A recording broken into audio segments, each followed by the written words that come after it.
Lindol sa Indonesia nagpaguho ng maraming bahay.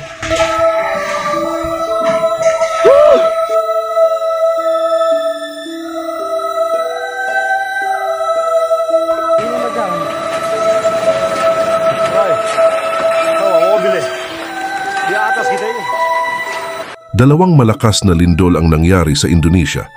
Ang unang lindol ay naitala sa maagang oras ng umaga. Ang epicenter ng unang pagyanig ay nasa karagatan, malapit sa baybayin malapit sa isla ng Halmahera. Ang lakas ng unang lindol ay higit sa 7 points ng Richter scale. Maraming residente ang naramdaman ang malakas na pagyanig at mabilis silang tumakas mula sa kanilang mga tahanan para makaligtas.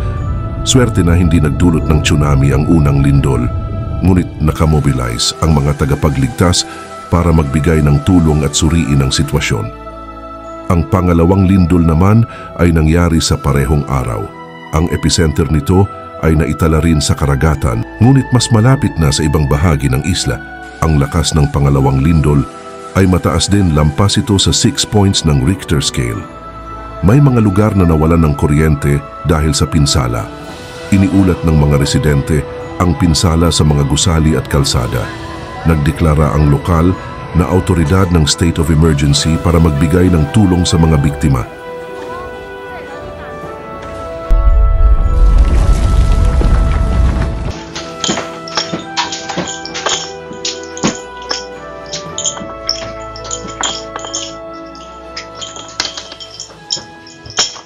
Ang mga serbisyong pampamahalaan ay mabilis na tumugon sa mga sitwasyong krisis at kaagad silang nagbigay ng kinakailangang tulong.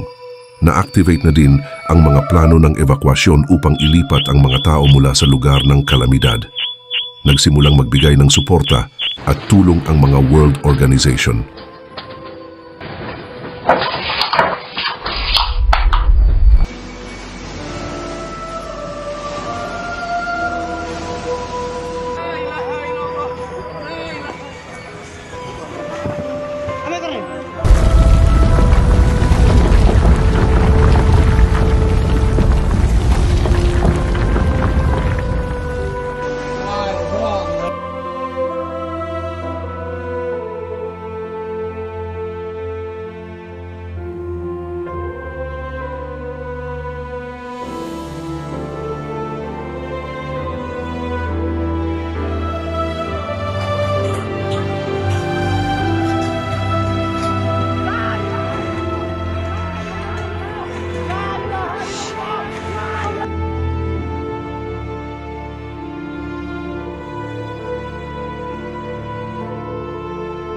Sa ngayon, walang eksaktong impormasyon tungkol sa bilang ng mga biktima o nawawalang tao.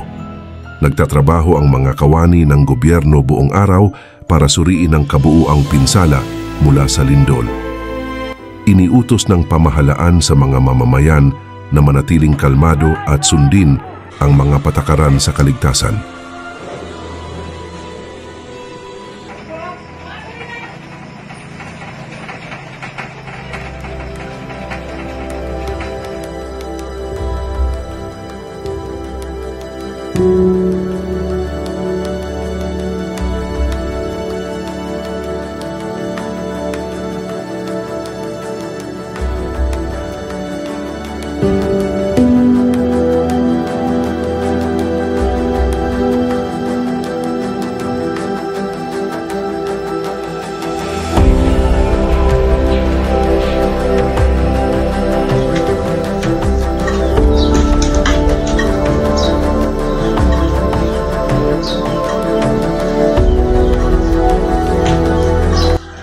Pansamantalang itinigil din ang mga operasyon ng paaralan at ospital para sa kaligtasan ng mga tao. Itinaguyod o nagtayo na din sila ng mga pansamantalang mga kubol para sa mga nawalan ng tahanan. Gumamit ang pamahalaan ng iba't ibang resources para agarang ibangon ng mga apektadong rehiyon. Nagbigay na din ng tulong ang Pangulo ng Indonesia sa mga pamilya ng mga biktima at kumpletong suporta. Samantala, nakatuon naman ang mga espesyalista at mga geologist para suriin ang mga sanhi at epekto ng lindol habang sinusubaybayan naman ng emergency services ng bansa ang kaligtasan ng populasyon.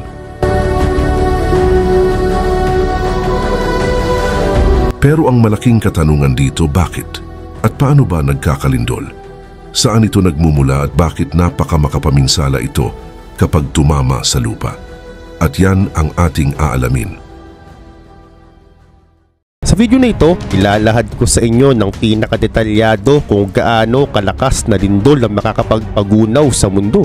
At naalamin din natin kung bakit ba nagkakalindol at ano ang ibig sabihin ng salitang magnitude. Kaya naman simulan na natin.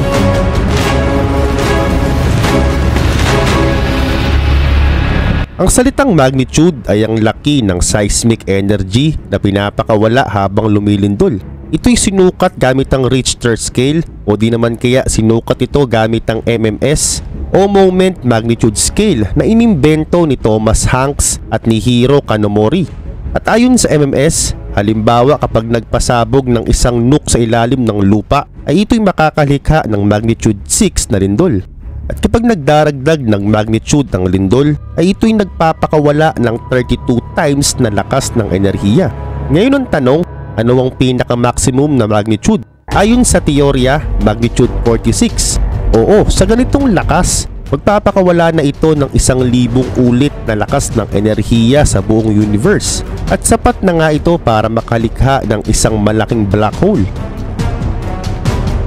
Pero teorya pa lang naman yan at napaka-imposible niyang mangyari. Ngayon mabalik tayo. Bakit ba nagkakalindol? Ang Earth crust o ang outer layer ng planetang Earth ay binubuo ng lithospheric plates. At sa pinakalaliman naman ng lupa ay meron ditong umiinit na mga magma. Na sa once na uminit na ito ng gusto ay aangat ito at hahalo siya sa Earth crust. Kaya naman dahil sa pagdaloy ng sobrang init na magma ay mapapagalaw nito ang lithospheric plates. Kapag ang isang plates ay bumangga sa isa pang plates ay makakalikha ito ng fluctuations. At yun na nga yung tinatawag nating earthquake. Ngayon tignan natin ang mangyayari sa isang syudad kapag tumama ang isang normal na lindol. Sa lakas na magnitude 5 na lindol ay sapat na ito para paugain ang mga gusali sa Maynila. At sapat na rin ito para alisin sa pwesto ang globo na nasa MOA.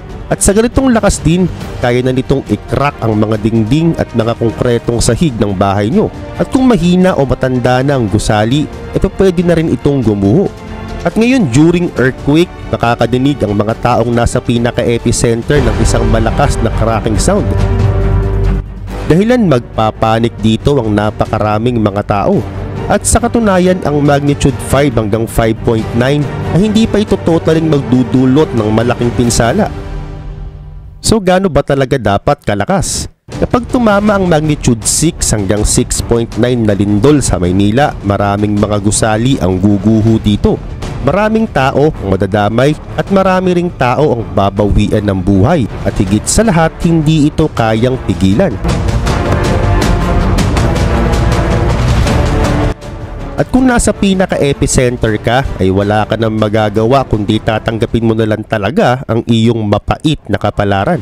Sa kabilang banda, ang lakas talaga ng lindol ay nakadepende sa haba ng mga plates na magbabanggaan.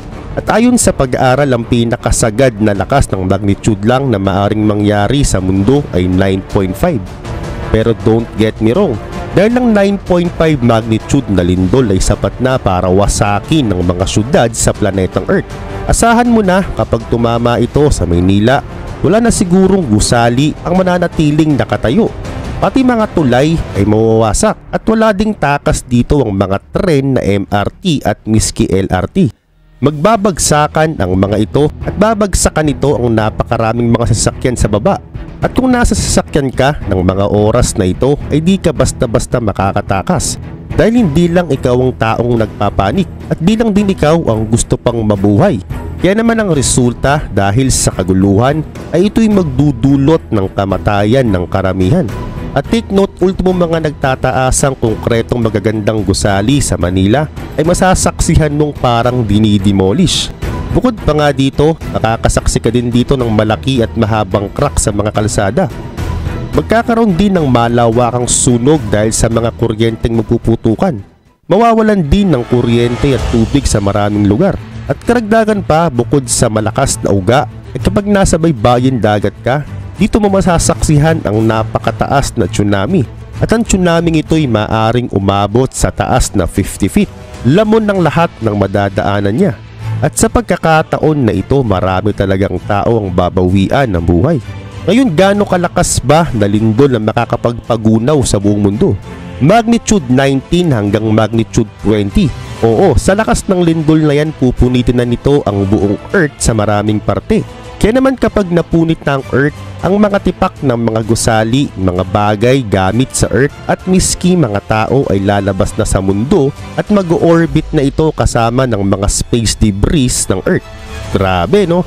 At sa katunayan, hindi pa yan ang mga mangyayari kung sakaling tumama ang ganitong kalakas na lindol sa mundo. Ngayon ikaw, anong gagawin mo kapag tumama na ang The Big One sa Pilipinas? Ikomento mo sa baba ng video na ito ang gagawin mo para malaman din ng iba o para maging aware din ng iba sa kanilang gagawin. Maraming salamat po.